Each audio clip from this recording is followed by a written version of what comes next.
क्या हाल है दोस्तों। मैं विकास तोमर आपके अपने trustworthy channel study for civil services पे आज आपके समक्ष आ चुका है 17 दिसंबर का करंट अफेयर। इसमें मेटेरॉइड क्या है, आपका मेटेरॉइड शॉवर हुआ है अभी, वो क्या मतलब क्या इंपॉर्टेंस रखता है उसके बारे में देखेंगे हम लोग। और मॉडल कोड ऑफ कंडक्ट के बारे में देखेंगे, केरला से संबंधित है ये। MP local area development scheme के बारे में देखेंगे। नीति आयोग द्वारा vision 2035 public health surveillance in India launch किया गया, इसके बारे में भी हम लोग समझेंगे विस्तार से। इजराइल और भूटान के बीच में काफी इंटरनेशनल जो रिलेशंस हैं वो डिप्लोमेटिक टाइज हो चुकी है, इसमें इंडिया ने बड़ी हेल्प करी है, इसके बारे में समझेंगे। एक कंपैरिजन देखेंगे हम लोग कि इंडिया और चाइना ने किस तरीके से अपने रिफॉर्म्स को आगे बढ़ाया, ठीक है ना। एग्रीकल्चर को, मैन्युफैक्चरिंग को कैसे किया, इसकी स्टोरी को समझेंगे। और उसके उपरांत अपने क्वेश्चंस को देखेंगे जो हमारा फेवरेट पार्ट होता है, ठीक है। तो आज बहुत कुछ है जानने समझने को और बहुत ही ज्यादा इंपॉर्टेंट आज क्लास होने वाली है। आपको पता है कि आगे बढ़ने से पहले हम लोग एक चीज याद रखते हैं कि हम लोग क्या क्या चाहिए। एक रजिस्टर चाहिए, एक मैप बुक चाहिए, एक्चुअली 2 मैप बुक चाहिए। सिलेबस आपका यूपीएससी का मेंस वाला बिल्कुल रटा होना चाहिए, बिल्कुल झकाझक तरीके से। एक एक वर्ड आप लोगों को पता होना चाहिए, ठीक। आपके अंदर इंटरलिंकिंग के कॉन्सेप्ट जो गाइडेंस में कर रहा हूँ, किस तरीके से हर एक टॉपिक को जो है ज्योग्राफी, हिस्ट्री, भले वो ज्योग्राफी टॉपिक है उसको तब भी रिलेट करो हिस्ट्री से, पॉलिटी से, ये सारे से, ठीक। करंट अफेयर को जनरल स्टडीज से रिलेट करना है। वाई पे ध्यान देना है, व्हाट पे भी ध्यान देना है, क्योंकि यूपीएससी दोनों पे ही क्वेश्चन पूछ रहा है। तो चलिए स्टार्ट।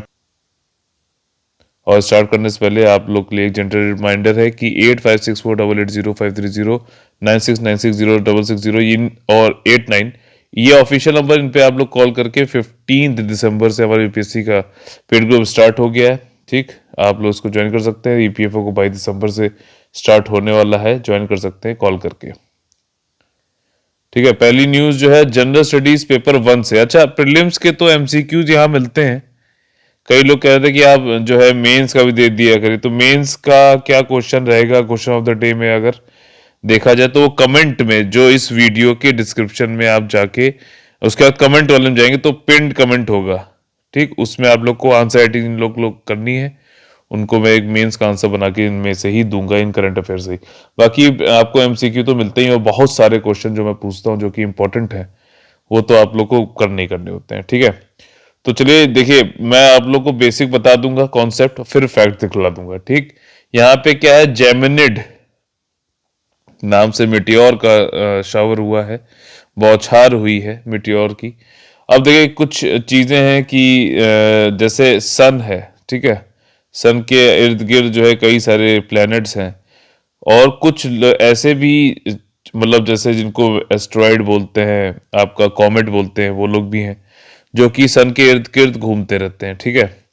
अब प्लैनेट्स के अलावा अब क्या होता है कि कभी कभी जो आपका एस्ट्रॉयड है और कॉमेट है, ये किन से बना हुआ है, ये मतलब 3 चीजें होती हैं। पहली बात तो ये दोनों दोनों जब 4.6 बिलियन ईयर्स पहले जब हमारा ये ब्रह्मांड बना है, या फिर पूरा सोलर बिग बैंग थ्योरी के अनुसार, तब ये भी लोग बने थे, लेकिन ये लोग प्लेनेट नहीं बन पाए। और इनका जो जो इनकी संरचना है, जो इनका रचनात्मक कॉम्पोजिशन समझ लीजिए, वो क्या है, रिम है, रिम, ठीक। आपका रॉक, मेटल और आइस है, ठीक।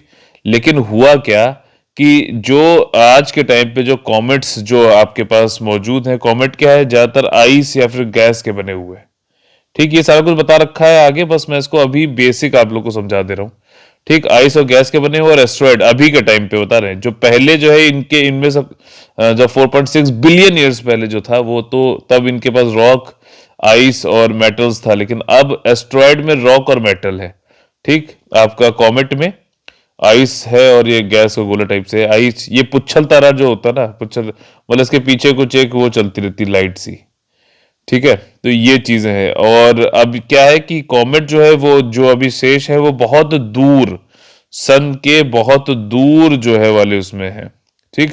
एस्ट्रॉयड जो है सन के पास भी जो है घूमते हैं।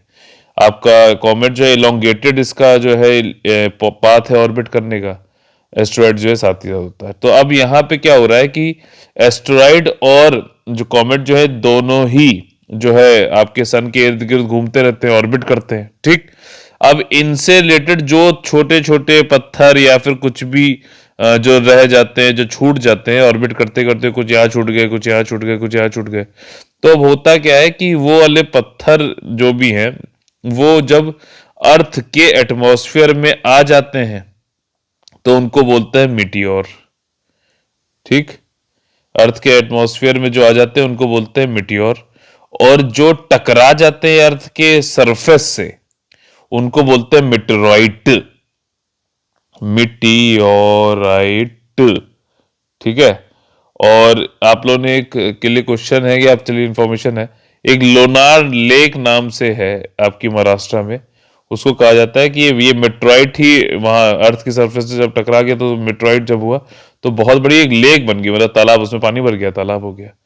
तो ये वही है, और ये हर महीने में अलग अलग टाइम पे आपको दिखते हैं, क्योंकि अर्थ भी वो कर रही है, रिवॉल्व कर, ऑर्बिट कर रही है सन के इर्द गिर्द, ठीक। तो जैसे जैसे कॉमेट या फिर एस्ट्रॉइड ये छोड़ के जाते हैं अपने छोटे छोटे रॉक्स और ये सारी चीजें, तो जब अर्थ उनके पास पहुंचता है तो अलग अलग महीने में अलग अलग हमें इस टाइप के मिटियोर शावर देखने को मिलते हैं। जब बहुत ज्यादा मिटियोर क्या होता है, जब अर्थ के एटमॉस्फेयर में आते हैं और वो जल के राख हो जाते हैं घर्षण की वजह से, फ्रिक्शन की वजह से, तो उनको मिटियोर बोल देते हैं। तो कई सारे होते हैं एक साथ तो उनको मिटियोर शावर बोल देते हैं। तो ये थी पूरी इंफॉर्मेशन इसमें। अब देख लेते हैं फैक्ट्स क्या है, ठीक। जो आपका दिसंबर में होता है वो जेमिनॉइड्स होता है। अच्छा, इसी तरीके से आप लोग काम कर सकते हैं, नासा की वेबसाइट को विजिट करिएगा और वहां पे हर महीने में कौन कौन सी शावर किस नाम से, जैसे आपका यहाँ पे बताया गया इस वाले में, ये अक्टूबर में ओरियनियड्स करके है, ठीक। जेमिनॉइड्स जो है दिसंबर में है और ये 20 तारीख को दिखेगा। वही मीटियोर शावर किसे कहते हैं, बिट ऑफ रॉक्स है, आइस है इजेक्टेड फ्रॉम कॉमेट्स, और जब वो रिवॉल्व कर रहे होते हैं, ठीक है। कॉमेट्स की ये जो मीटियोर है ज्यादातर कॉमेट से बताए जाते हैं। ओरियनॉइड्स आपका जो है वो आपका कहा किस कॉमेट से हुआ है, आईपी हेले से हुआ है, ठीक। ओरियनॉइड जो अक्टूबर में देखा जाता है, ठीक है। मीटियोर शावर जो है आपका अर्थ पास करता है तो उसकी जो ट्रेल, जो डेब्रिस की बची हुई है, ठीक है, पीछे छूट गए हैं, उनको जो है उनको दिखता है, या तो वो कॉमेट से छूट गए होंगे, एस्टेरॉइड से छूट गए होंगे, ये कहा जा रहा है, ठीक। जब मीटियोर इसमें पहुंचता है तो series of earth, meteor reaches the earth, it is called meteoroid. जब वो उसके टकरा जाता है, सीरीज ऑफ मीटेरोइड हो जाएंगे तो मीटियोर शावर हो जाएगा, ठीक है। और नासा के अकॉर्डिंग ये कहा गया कि 30 से ज्यादा जो है मीटियोर शावर हर साल होते हैं, और कई सारे जो है देखे भी आ सकते हैं अर्थ से, ठीक। जेमिनॉइड जो है आपका meteor shower consider to be the best of the year, ये देखने के लिए सबसे बेस्ट होता है, यूनिक है, क्योंकि इसका ओरिजिन जो है शायद जहां तक है कि ये कहते हैं their origin does not lie in a comet but it is believe to be an asteroid or an extinct. Extinct मतलब विलुप्त हो गया कॉमेट से है, ठीक। और जेमिनॉइड इमर्ज होता है आपका किससे, 3200 फैथॉन से, विच मेटेरियल साइंटिस्ट जो बोलते हैं कि ये जो है एक तरीके का एस्टेरॉइड है, समझ गए। तो ये एस्टेरॉइड है, इसका नाम यहाँ पे दे रखा है, और इसकी स्पीड बता रखी है 35 किलोमीटर प्रति सेकंड है, बहुत ज्यादा है, ठीक। और 25 मतलब चीता से 1000 गुना तेज जाता है। डिफरेंस जो है मेट्रोइड, मेट्रोइड ये सब मैंने आप लोग बता दिया। मेट्रोइड क्या है कि आपका जो मतलब वो जो अर्थ के एटमॉस्फेयर से आने से पहले और टकराने के बाद से भी पहले जो आपका जो है ऑर्बिट कर रहे हैं कुछ छोटे छोटे पार्टिकल्स या डस्ट के पार्टिकल से लेके बड़े तक, ठीक है, तो वो मेटेरोइड कहलाते हैं। जब वो अर्थ के एटमॉस्फेयर में आ गए तो मिटियोर हो गए, टकरा गए तो मेटेरोइड हो गए। समझ में आ गई ना आसान भाषा में। और आपका जो कॉमेट है वो क्या, आइस रॉक डस्ट पार्टिकल होता है, ऑर्बिट करता है सन के, ठीक। मीटियोर शावर और एस्टेरॉइड के यहाँ पे डेफिनेशन दी है। यहाँ पे देखिए इसका जो है डिस्क्रिप्टिव दे रखा है, वही सारी चीजें देखिए छोटा छोटा होता जा रहा है। एस्टेरॉइड के जैसे आप लोग को पढ़ा होगा आप लोगों ने बेनू, एक एस्टेरॉइड पे अभी जो है एक उतारा भी गया था लैंडर, और फिर उससे कुछ लेके आए थे हम लोग, तो वो भी जरा करंट अफेयर में था, उसका भी नाम पढ़ लीजिएगा। जीएस पेपर 2 से रिलेटेड जो है आदर्श आचार संहिता से रिलेटेड कुछ यहाँ पे है, बात हो रही है। अच्छा, अब स्टेट इलेक्शन कमीशन की बात अगर आएगी तो ये समझ लेना कि स्टेट इलेक्शन कमीशन का मेनली रोल होता है लोकल बॉडीज, पंचायत और म्युनिसिपैलिटीज में इलेक्शन कराने का ही मेन काम होता है, ठीक, ये आपका कौन से आर्टिकल के अंतर्गत आते हैं आप लोग को बताना है। क्या है, अच्छा कुछ हिंट देता हूँ, 243 के है कि 243 जेड कुछ एच है, बताना है आप लोगों को कमेंट करके। ठीक, स्टेट इलेक्शन कमीशन तो लोकल बॉडी से हो रहा, केरला में हो रहा था। अच्छा, अब एमसीसी के बारे में बात कर लेते हैं। मॉडल कोड ऑफ कंडक्ट क्या है, आदर्श आचार संहिता क्या चीज है? ये एक तरीके से वॉलंटरी है, आपका पॉलिटिकल पार्टी सबने मिलके खुद से ही बोला कि हम लोग सब लोग मिले, सबने कहा कि हम मानेंगे इसे। ठीक, इसका कोई लॉ नहीं है जो इसको आधार देता हो, कोई लीगल बैकिंग नहीं, यानी कि स्टैच्यूटरी नहीं है, बस एक तरीके का समझौता टाइप से है, अनरिटन समझौता है समझ लो। बस इसको जो फॉर्म में है, इलेक्शन कमीशन इसको जो है पब्लिश करता है, बताता है। और ये कब से लागू होता है, बस ये बात है, जब से इलेक्शन कमीशन शेड्यूल लाएगा, शेड्यूल इलेक्शन कमीशन लाएगा कि फला फला फेज को फला फला डेट जो है पे इलेक्शन होगा। ठीक, उसके बाद नोटिफिकेशन कौन लाता है? अगर एमपी का इलेक्शन है तो वो किसके नाम पे आएगा? प्रेसिडेंट के। ठीक, और जैसे स्टेट में यहाँ पे जो हो रहा है ये लोकल बॉडीज, तो ये गवर्नर के नाम पे आएगा। समझना बहुत इंपॉर्टेंट चीज बता रहा हूँ आप लोगों को।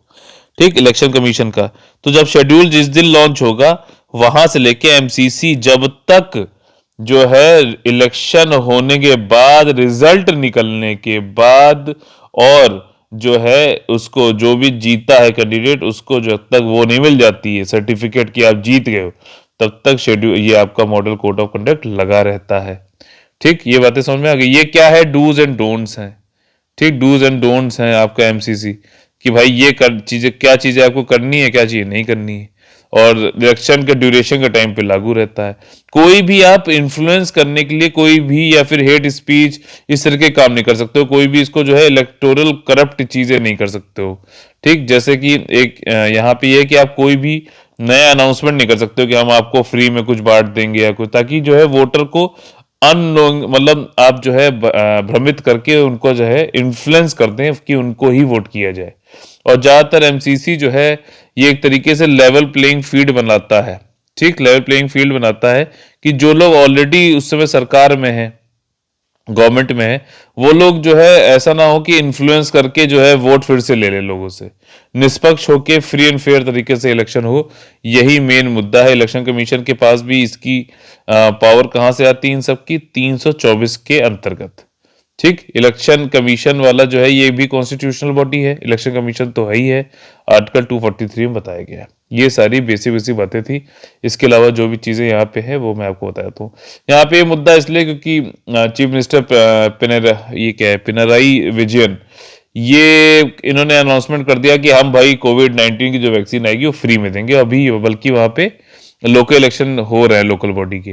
तो लोगों ने कहा, कंप्लेंट कर दिया, अरे ये देखो इन्फ्लुएंस करके वोट खींचने के चक्कर में है। ठीक है, और ये डिसीजन अब इस पे लेंगे state election commission. Model code of conduct वही है, सभी लोग ने मिलके इसको गाइडलाइंस बनाई है कि, और ये क्या इंस्ट्रक्शन कब के लिए देता है? कैंपेनिंग का, जनरल कंडक्ट मीटिंग एक्सेट्रा के लिए 324 के अंतर्गत आता है। और ये कब से आता है? वही जो मैंने बताया, जब से इलेक्शन शेड्यूल लेके आता है। ठीक, एंटी इलेक्शन के टाइम पे रहता है। ये पहली बार कब आया था? 1971 में, जब 5th इलेक्शन था, और उसको रिवाइज करते रहे टाइम टू टाइम पे। अब देखो इस बार जो है, जो 2019 वाला जनरल इलेक्शन था एमपी का वाला, प्राइम मिनिस्टर वाला, उसमें सोशल मीडिया को भी इंक्लूड कर लिया गया इसमें, क्योंकि सोशल मीडिया पे आप जो भी पॉलिटिकल पार्टीज करते हैं उसका भी ब्यौरा आपको इलेक्शन कमीशन को देना पड़ेगा। ठीक, समझ रहे हो ना? तो ये रिवीजन होता है time to time as per the demand of the time. ठीक, इसके बाद जो है, और क्या कहते हैं, इसके बाद देखिए यहाँ पे आगे चलते हैं कि इसका पर्पस क्या है। देखिए, आप लोग से जो भी मैं क्वेश्चन पूछ रहा हूं ना, उसका आंसर देते रहें, कमेंट देते रहें, आंसर देते रहें, सिलेक्शन लेते रहें। ये नारा है अपना हाथ से। ठीक, कमेंट दे, आंसर देते रहें, सिलेक्शन लेते रहें। मैं बता रहा हूँ, जितने भी क्वेश्चन पूछता हूँ आप लोग आंसर दोगे तभी मजा आएगा। आप खुद से अपना दिमाग जोर लगाओ, कॉग्निटिव स्किल्स को बढ़ाओ। अच्छा, पर्पस क्या है? वही है कि रूलिंग पार्टी मिसयूज ना कर ले, और आपका जो है डीम्ड करप्ट प्रोसेस नहीं होना चाहिए, कोई हेट स्पीच ना करे, और जो है दूसरी कम्युनिटी को आपस में लड़वा ना दे, कोई नया प्रोजेक्ट का ऐलान करके वोटर को इन्फ्लुएंस ना कर ले। ठीक, अब पेपर 2 में ही जो है एमपी लेट से चीजें हम लोग समझेंगे। एक्चुअली क्या हुआ है कि जब कोविड-19 आया तो सरकार ने कह दिया कि एमपी लेट में हम 5 करोड़ जो हर साल देते हैं एमपी को। एमपी का टर्म कितना साल होता है? 5 साल होता है। 5 करोड़ हर साल मिलता है, 2 इंस्टॉलमेंट में मिलता है। समझते हैं ना एक एक चीज? ठीक। जब मैं किसी टॉपिक को रोक के समझाऊं, शुरुआत के वो 2 मिनट तो जो बहुत ज्यादा इंपॉर्टेंट है। ठीक है, तो उसमें बेसिक चीज पूरी बताता हूँ आप लोग, कॉन्सेप्ट का, फैक्ट्स का, जितने भी हैं। फिर उसके बाद फैक्ट्स आपको एक एक चीज दिखा देता हूँ, समझना। 5 करोड़ रुपए हर साल मिलते हैं 2 इन्वेस्टमेंट में एमपी को। एमपी किस तरीके के हो सकते हैं? लोकसभा के भी हो सकते हैं, राज्यसभा के भी हो सकते हैं। ठीक। कोविड 19 जब आया तो सरकार ने कहा बहुत ज्यादा दिक्कत है, एक काम करो, हम आप जो है जो भी काम एमपी रिकमेंड करता है, ठीक, वो ये खुद नहीं करता है कि कोई काम अगर करना है, कराना है, हेल्थ से, एजुकेशन से, कोई स्कूल या कुछ भी लोकल एरिया डेवलपमेंट के लिए, क्योंकि नाम ही है इसका लोकल एरिया डेवलपमेंट, तो वो ये नहीं खुद ही सीमेंट ईंटा सब मंगवाया और उसने काम चालू करवा दिया। वो बोलेगा जो ऑलरेडी, जैसे पीडब्ल्यूडी है, पब्लिक वर्क डिपार्टमेंट है, रूरल इंजीनियरिंग डिपार्टमेंट है, इनको बोलेगा, उन्हीं से काम कराएगा। ठीक। तो ये जो है 5 करोड़ रुपया मिलता है, और इसके लिए कई सारे हेल्थ, एजुकेशन, इमूवेबल एसेट जो होते हैं, मतलब स्थायी वाले, उनके काम करा सकता है। ठीक। तो कोविड 19 के बाद बंद कर दिया गया, लेकिन यहाँ पे लोग एमपी कह रहे हैं। कंटेक्स्ट क्या है, संदर्भ वो बता रहा हूँ। वो कह रहे हैं कि 2018 और 2019 में जो काम हो रहा था उसके तो पैसे दे दो यार। मतलब ये अभी तो अभी के बंद किए गए, जो पहले से काम है तो उसके तो हमें देने हैं ना, कई लोगों ने काम कर दिया है, तो वो वाली चीज है। ठीक। एमपी लैड जो है, ये वाली स्कीम जो है, ये मॉस्पी के अंतर्गत आती है, ministry of statistics and programme implementation. ठीक। तो इसमें कंफ्यूज मत होना, ये इंपॉर्टेंट पॉइंट है। और ज्यादातर जो है ये कैरी ओवर हो जाता है इसमें, मतलब इसमें लैप्स नहीं होता। मान लिया 5 करोड़ रुपए आए आपके पास, आपने पहले, आपका 5 साल तक, दूसरा, तीसरा, चौथा, 5वां साल तक आपका जो था किसी एमपी को। ठीक। अब उसने क्या किया, या इस साल नहीं यूज किया, पहले साल, दूसरे साल नहीं यूज किया, तीसरे साल नहीं किया, तो 15 करोड़ हो गए उसके पास। चौथे साल नहीं किया तो 20 करोड़ रुपए हो गए। ठीक। 5वें साल ज्यादातर देखा गया है कि करते हैं, कई साल तो लैप्स भी मतलब 5वें साल करते हैं ज्यादातर। क्यों? क्योंकि उनको उसमें दिखाना होता है कि हमने बहुत काम किया। वो बैनर वो लगाते हैं ना वो लोग, अपने शिलान्यास वाले पत्थर, वो ज्यादातर जो है आखिरी साल में दिखते हैं, क्योंकि उनको अगले साल वोट लेना है। ठीक है, अगले इलेक्शन में।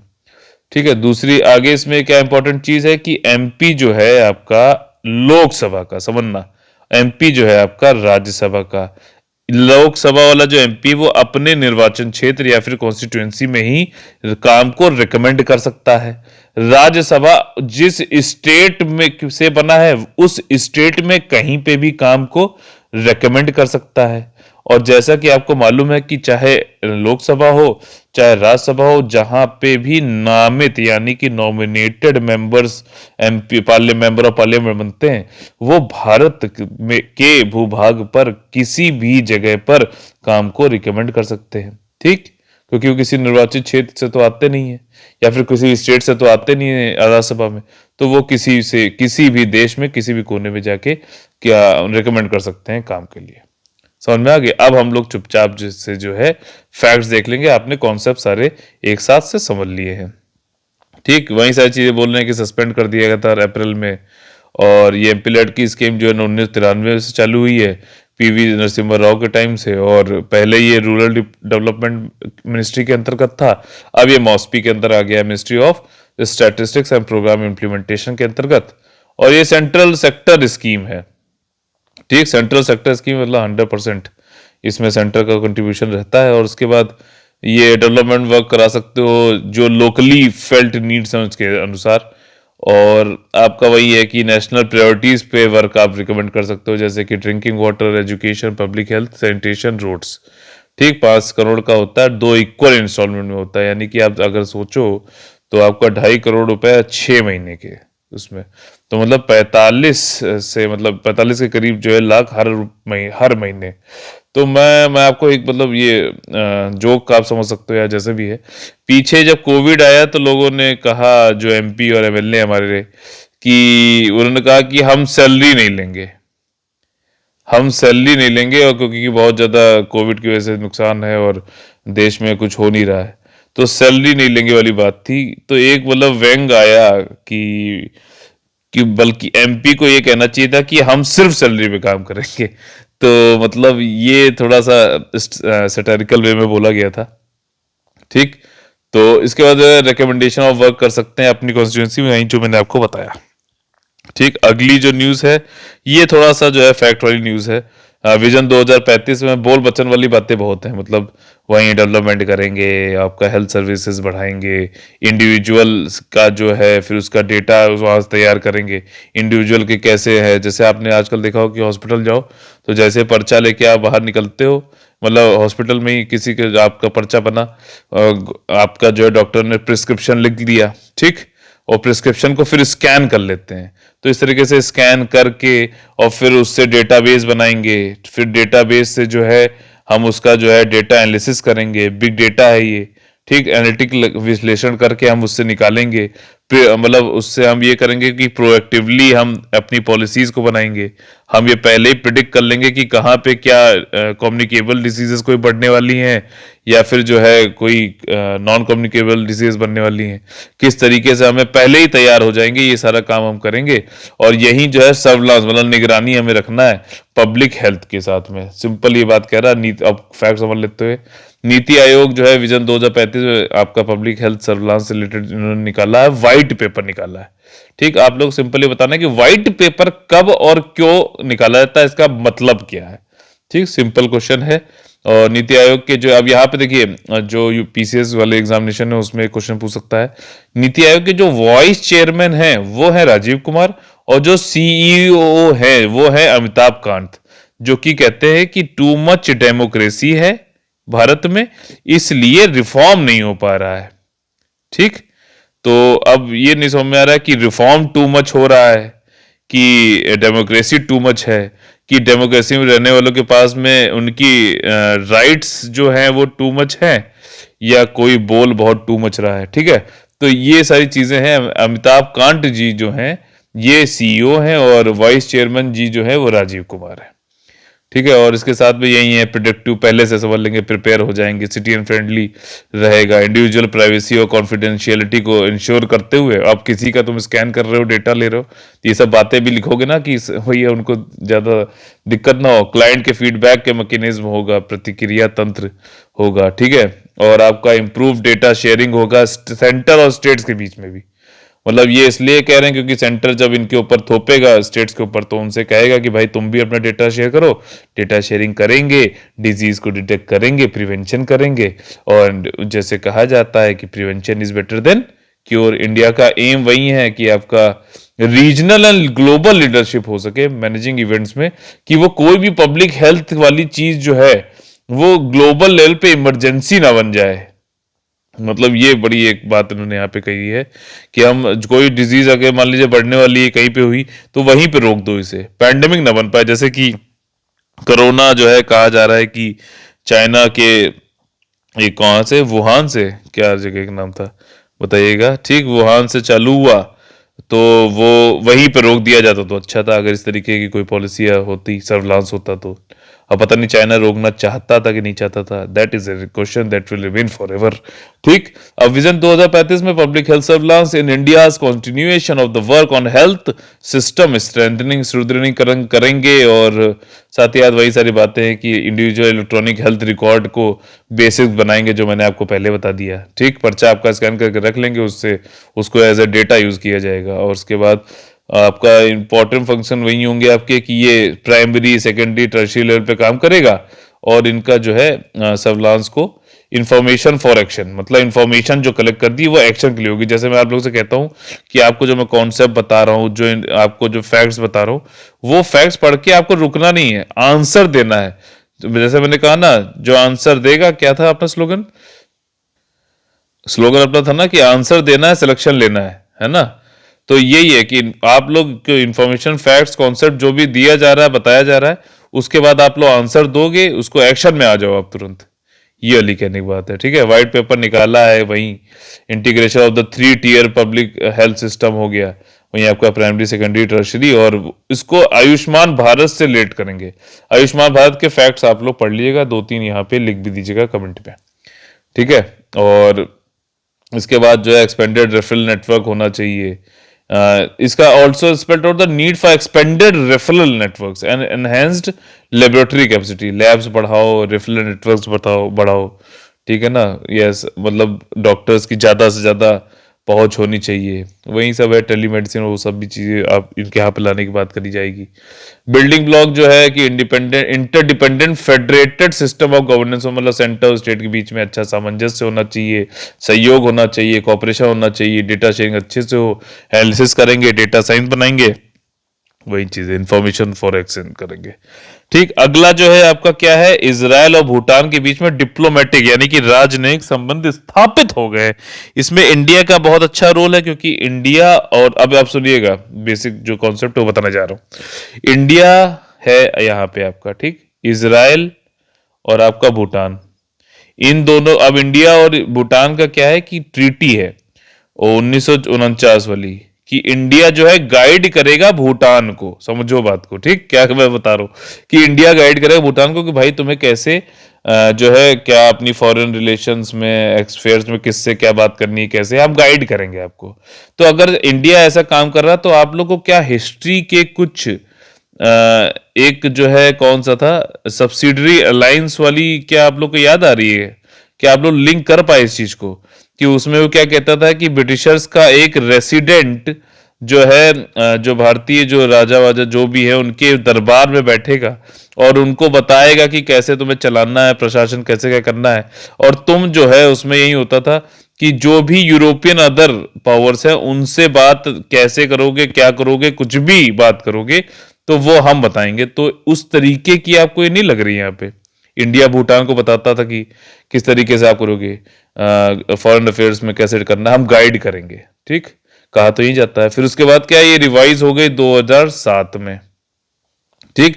इजराइल को जो है, इजराइल भूटान के रिश्ते पास, इन दोनों को पास लाने के लिए जो डिप्लोमेटिक टाइज अभी हुए हैं, इसमें इंडिया का बड़ा हाथ है। इंडिया इसको जो है ये भी कहते हैं कि चाइना को कंटेन करने के लिए कर रहा है, ठीक। इजराइल एक बहुत अच्छा दोस्त है इंडिया का। कारगिल वॉर हुई तो इजराइल ने ही तोपों, जो बोफोर्स तोप थी उसके कई सारे जो मतलब हमारे जो है खत्म हो गए थे, बोफोर्स के जो कार्टिजेस होते थे, तो इजराइल ने प्रोवाइड करी। इजराइल अभी हम लोग को स्पाइक वो भी दे रहा है, मिसाइल दे रहा है, कई सारी चीजें, मतलब मिलिट्रीली वैसे भी, टेक्नोलॉजी भी में भी हेल्प कर रहा है।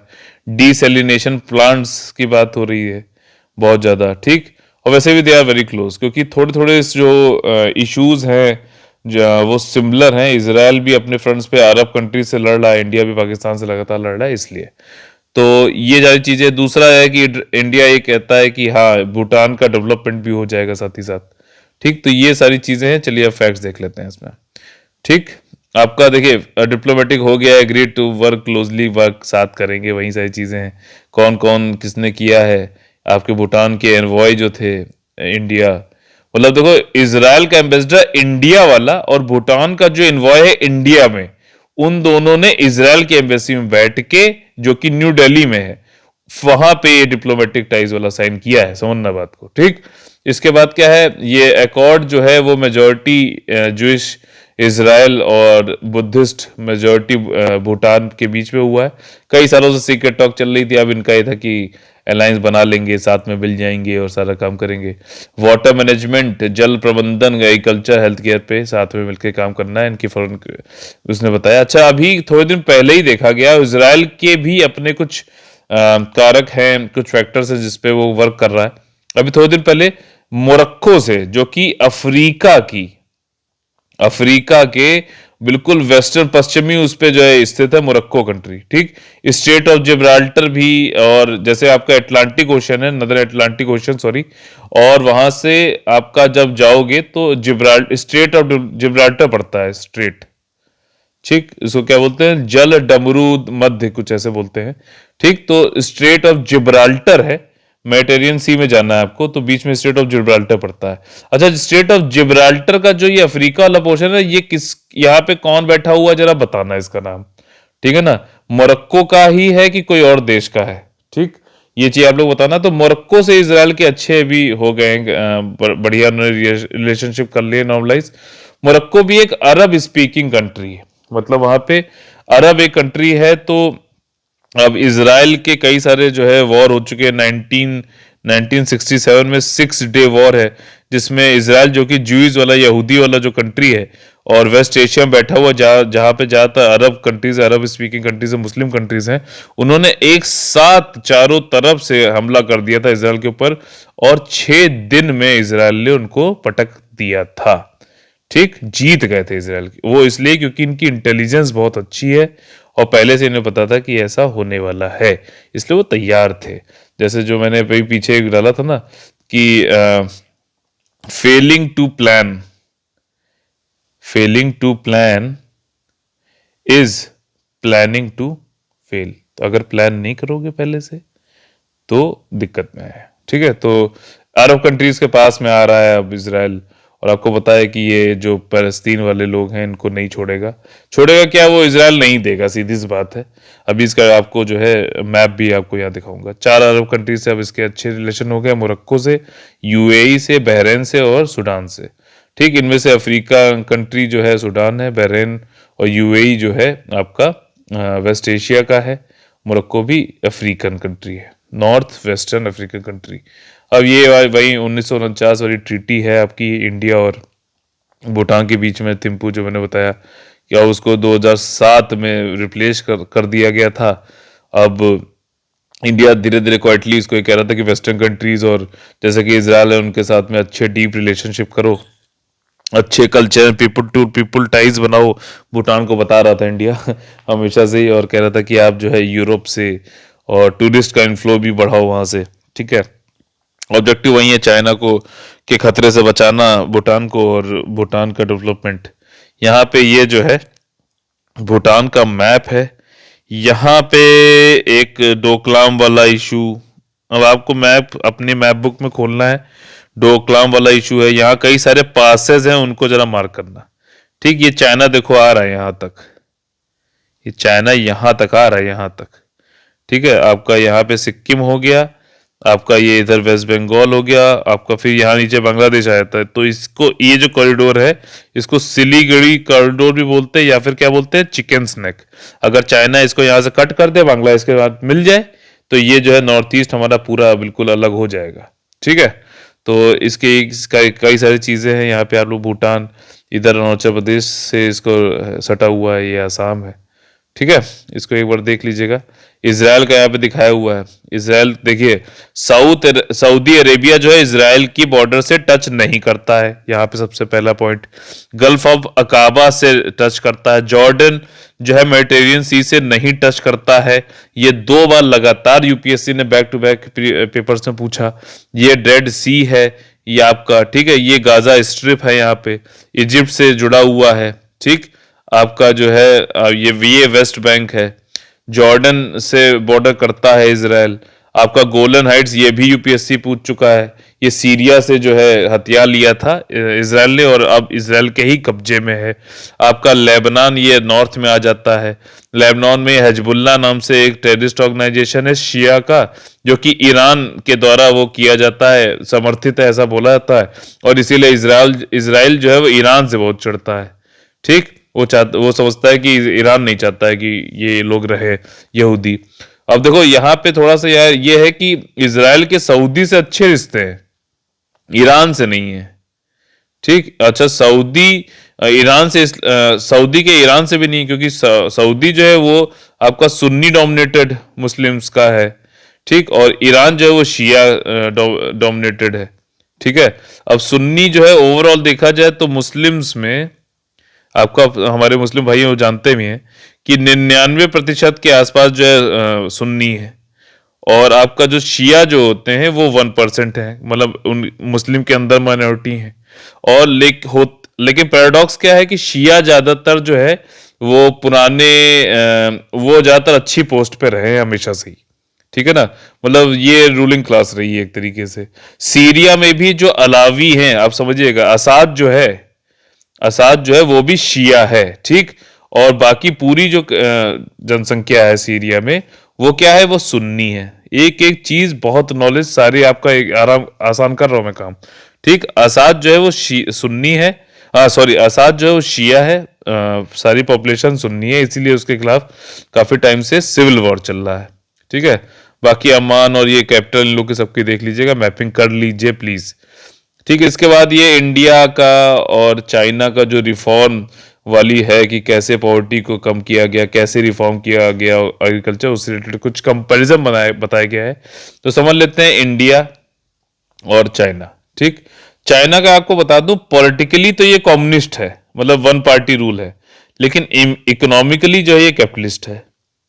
समझना बात को, इकोनॉमिकली मतलब ये है कि ये बहुत ज्यादा लिबरल है, लेकिन पॉलिटिकली बहुत ज्यादा रिजिड है। एक ही पार्टी रूल है, जो ये बताते हैं वही सत्य है, वही एक ही पार्टी है, वही रूल करती है।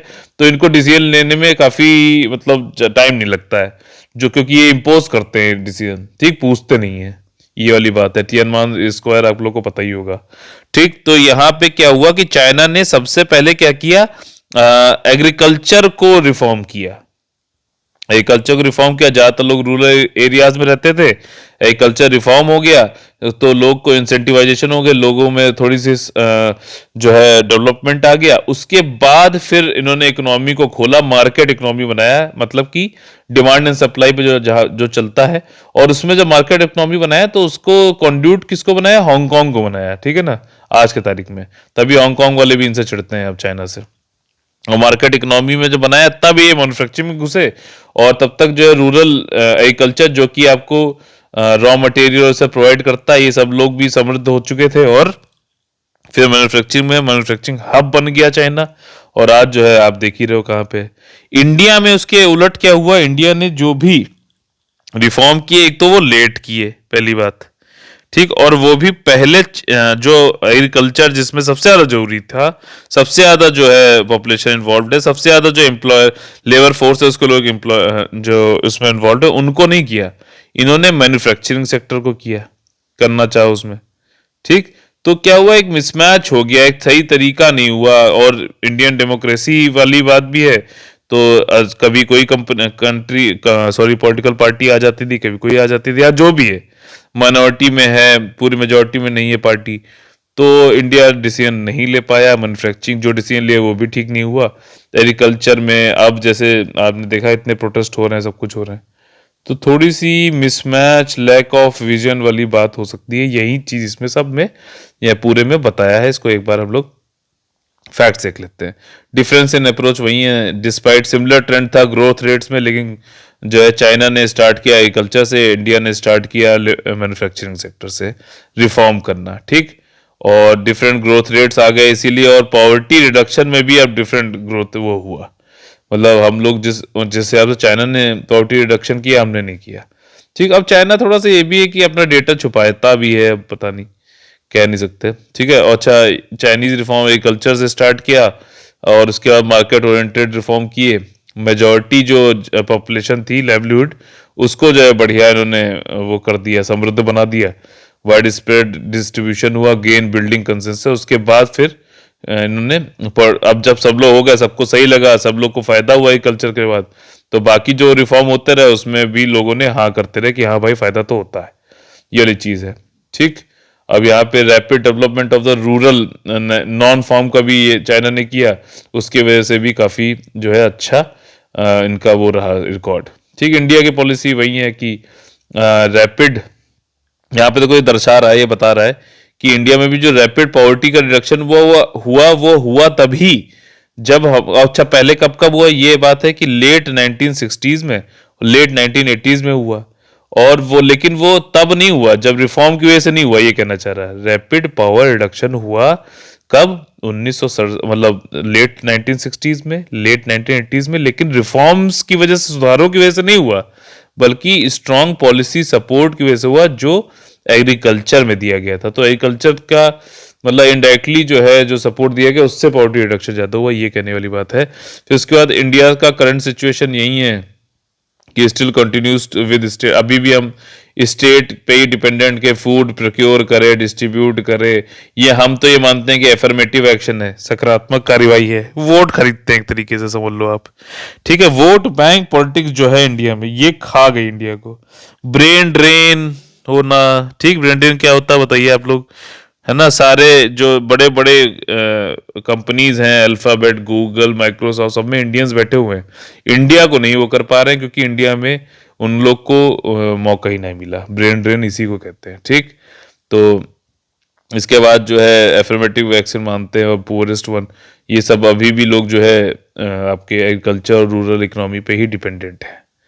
ठीक, मोस्ट इंपॉर्टेंट डिफरेंशिएटिंग फैक्टर क्या है दोनों की स्ट्रेटजी में, कि चाइना ने पहले इंसेंटिव और इंस्टीट्यूशन बनाए मार्केट इकोनॉमी के लिए। ठीक है, कैसे, एग्रीकल्चर में रिफॉर्म्स लाकर जल्दी से जल्दी, ठीक, मिड 1980s में। फिर उसके बाद जो है उन्होंने सेंट्रल प्लानिंग और उन सबको हटा दिया और उसके बाद जो है मार्केट के लिए खोल दिया, प्राइवेट ट्रेड को उठा दिया। ठीक है, so it's no one case that India, हम इसको रेप्लिकेट कर सकते थे। और ये क्रूशल भी था यहाँ पे नोट करना कि China had more favourable initial condition even. अच्छा, यहाँ पे कह रहे हैं कि हम इन चाइना का मॉडल अपना सकते थे, पहली बात ये कि दूसरा ये कि हमें ये भी देखना चाहिए कि फेवरेबल कंडीशंस थे चाइना में। ये थोड़ा सा मतलब लीपापोती करने वाली बात है। और इसमें कहा गया कि चाइना के पास में बहुत अच्छा एस था, हेल्थ का, एजुकेशन का, एगैलिटेरियन एक्सेस का, land growth and power sector का। सीरियस बात है, कम्युनिस्ट है वहाँ पे लोग, और लोग जो है ज़्यादा सोचते नहीं है, वो इम्पोज करते हैं डिसीजन को और पूछते नहीं है। ठीक, ये सारी बात है। और इसके बाद despite the private and economic restriction imposed on the Chinese rural population, the country could achieve a sustained growth even before the reforms. ये देखिए यहाँ पे थोड़ा सा कंपेरिजन दे रखा है आपका world bank national account data OECD का, कि देखिए इंडिया, ये ब्लू वाली लाइन इंडिया है और चाइना जो है रेड वाला है। और ये किस तरीके से देखिए एग्रो फॉरेस्ट्री फिशिंग का जो है बढ़ा है यहाँ पे 1960 से, देखो एकदम बढ़ गया चाइना ऊपर। ठीक, और अगर ओवरऑल GDP देखा जाए तो देखो लगभग 90 में यहाँ से देखिए ये कट ऑफ आ रहा है ब्रेक इवन, और ये यहाँ पे देखो 75 से ही आ गया था ब्रेक इवन। ठीक है, तो ये ऊपर ही उठता चला गया। ठीक, यहाँ पे चाइना का मैप दे रखा है यहाँ पे। ठीक, चाइना की मैपिंग जरूर कर लो, मैं इसलिए भी इसको मैप को अभी इंक्लूड कर रहा हूँ कि ताकि आप लोग को याद रहे कि क्या करना है। साउथ चाइना सी में जो डिस्प्यूट है, परासल आइलैंड, स्काराबो आइलैंड, ठीक, स्प्रेटले आइलैंड, किसके के बीच में वो देख लेना। ताइवान, ईस्ट चाइना सी क्या है आपका, यांगते रिवर सबसे ज़्यादा है इंडिया का, देखो भूटान ये रहा। जो मैंने पासेस पूछे उसको बताना आप लोग ज़रूर। ये एक्साइचिन वाला एरिया जो इंडिया चाइना ने हड़प लिया हमारा। चाइना के बॉर्डर से कौन कौन देखिए अब लगता है, ये पाकिस्तान ने जो POK है वहाँ से अब चाइना से लगता है। ठीक, अगर वैसे देखा जाए तो नहीं लगता, लेकिन POK कब्जे में है पाकिस्तान के, इसलिए चाइना का बॉर्डर। ताजिकिस्तान, किर्गिस्तान है। ठीक, आपका अलमाती है, यानी कि कजाकिस्तान आ गया यहाँ पे। अलमाती किसकी है कैपिटल? कजाकिस्तान की है ना। ठीक, इस तरीके से यहाँ पे आप देख लो, ये मंगोलिया वाला है। यहाँ पे ऊपर जो है मंचूरियन प्लेटू है, जिसको रशिया से हड़प लिया है चाइना ने। चाइना बड़ा एक्सपेंशनिस्ट पॉलिसी पे बढ़ा रहा है। ठीक, लेबनसरॉम करके है, ये जर्मन वर्ड है। हिटलर इस पॉलिसी को मानता था। ये भी क्या थी? एक्सपेंशनिस्ट पॉलिसी थी। ठीक, इसके आगे हम लोग चलते हैं, अपने फेवरेट पोर्शन पे आ चुके हैं, क्वेश्चन वाले पे। यहाँ पे पहला क्वेश्चन पूछ रहा है कि कौन कौन सा नेशनल एनर्जी कंजर्वेशन डे से रिलेटेड जो स्टेटमेंट दिए हुए वो ट्रू है। ठीक, पहली बात तो ये कह रहा है कि एनर्जी कंजर्वेशन डे आपका 15 दिसंबर को होता है, नहीं ये 14 को होता है, पहला गलत है। दूसरा यहाँ पे बता रहा है कि ये वाला जो है कौन ऑर्गेनाइज करता है, आपका बी करता है, यानी कि ब्यूरो ऑफ एनर्जी एफिशिएंसी, जो कि मिनिस्ट्री ऑफ पावर के अंतर्गत आता है। बिल्कुल सही बात है, इसके बारे में पढ़ लेना।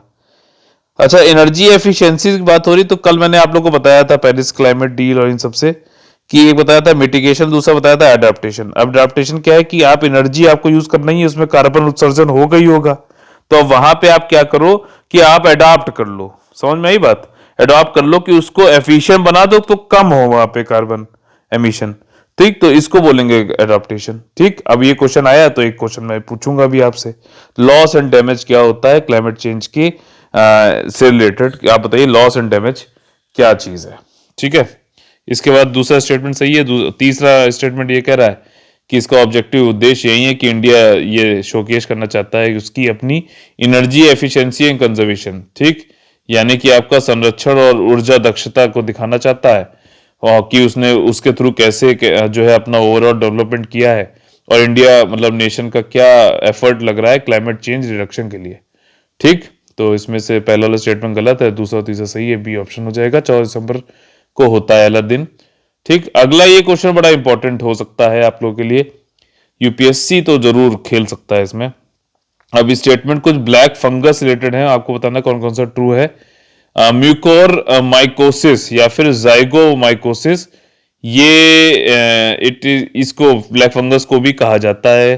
क्या स्टेटमेंट सही है कि गलत है? स्टेटमेंट सही है। It is cause by the group of moulds, ठीक, मोल्ड के द्वारा किया जाता है, जिसका नाम होता है म्यूकोर माइसीट्स, और ये एग्जिस्ट करता है एनवायरमेंट में। Mucor mycosis mainly effect people को इफेक्ट करता है जिसकी हेल्थ मतलब ठीक ठाक नहीं है, मेडिसिन पे हैं, तो उनको जो है जिनकी बॉडी की एबिलिटी जर्म्स पे फाइट करने की कम है, उनको मतलब कमजोर के ऊपर हो जाता है। आप लोगों ने एक थ्योरी पढ़ी होगी, survival of the fittest, survival of the fittest.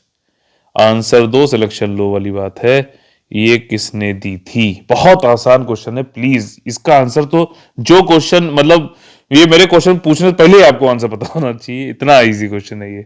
ठीक, अगला क्या है कि सिम्टम जो है इसके यही है कि फेस नंब पड़ जाता है और आपका वन साइड नोज ऑब्स्ट्रक्शन हो जाता है, swelling of eyes and pains हो जाता है। तो इसमें देखिए सारे स्टेटमेंट सही हैं। और ये अभी इसका संदर्भ क्या है पूछने का क्वेश्चन, डॉक्टरों ने देखा है कि कोविड 19 से जो लोग पीड़ित हैं उनको म्यूकोर माइकोसिस हो रहा है। ठीक, समझ में आ गई बात।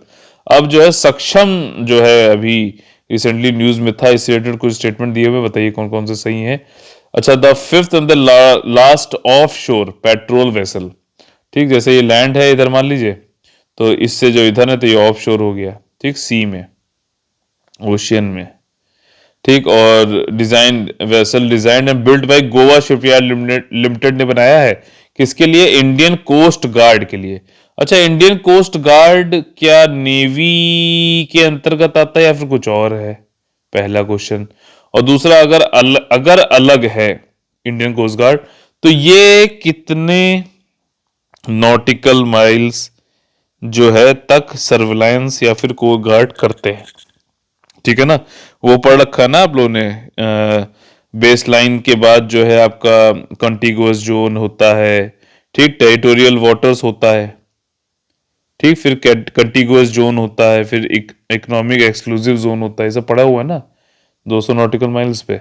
नहीं पढ़ा तो पढ़ो, ठीक, आगे बढ़ो। और यही सिंपल बात है, आंसर दो, सिलेक्शन लो, ठीक। द वेसल जो है ये एडवांस स्टेज का है, आउटफिटिंग का मतलब साजो सामान करने की बात है, और ये डिलीवर्ड हो जाएगा अक्टूबर 2021 तक, जो कि कॉन्ट्रेक्चुअल का शेड्यूल है। इसमें कहा गया गोवा शिपयार्ड लिमिटेड के द्वारा कि ये ओपीवी जो ऊपर बताया गया, ऑफशोर पेट्रोल व्हीकल्स, ये फॉर्मिडेबल पार्ट, बहुत जरूरी पार्ट है, मतलब खतरनाक पार्ट है कोस्ट गार्ड की फ्लीट के अंतर्गत, जो कि प्रोटेक्ट करेगी हमारी एक्सक्लूसिव इकोनॉमिक जोन को, जो कि क्या होता है हमारी टेरिटोरियल जो बेस लाइन है, ठीक, उससे जो है आप लोग डायग्राम जो पेड ग्रुप में है, आप लोग डायग्राम बना के भी इसको शो करना, ठीक, ये वाली चीज। तो वहां से लेके 200 नॉटिकल माइल्स, नॉटिकल माइल्स का भी बताना कि क्या। अच्छा, एक क्वेश्चन आप लोग से पूछना है, भूल गया मैं, एक ऑस्ट्रोनॉमिकल ऑस्ट्रोनॉमिकल यूनिट, ठीक है, डिस्टेंस की है, स्पेस में यूज करी जाती है, ये किसके बराबर होती है?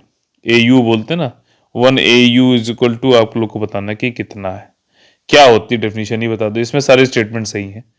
और आपका क्विक रेस्पॉन्स बोट है, एंटी पायरेसी और रेस्क्यू ऑपरेशन के लिए यूज किया जाएगा। ICGS इंडियन कोस्टल गार्ड सक्षम के नाम से ये इंडिजिनस ऑफशोर पेट्रोल प्रोजेक्ट है, ठीक। तो इस तरीके से आज का हमारा जो है ये वाला 17 दिसंबर का जो है करंट अफेयर खत्म होता है, ठीक। 15 दिसंबर से यूपीएससी का चालू हो चुका है आपका पेड ग्रुप, आप लोग ज्वाइन कर सकते हैं। 22 दिसंबर से ईपीएफओ का जो है चालू हो रहा है। 8564880530 9660660689 पे कॉल करके आप लोग जो है सारी जानकारी प्राप्त कर सकते हैं। यूपीएससी वाला 13,000 का है मात्र, और ईपीएफओ वाला 5,000 रुपए में। इसमें टेस्ट सीरीज और बाइलिंगुअल कंटिन्यूअस सपोर्ट, सारा कुछ आप लोग के यहाँ पे एक ही जगह मिल जाएगा, ठीक। ऑल द वेरी बेस्ट है। जय हिंद, जय भारत।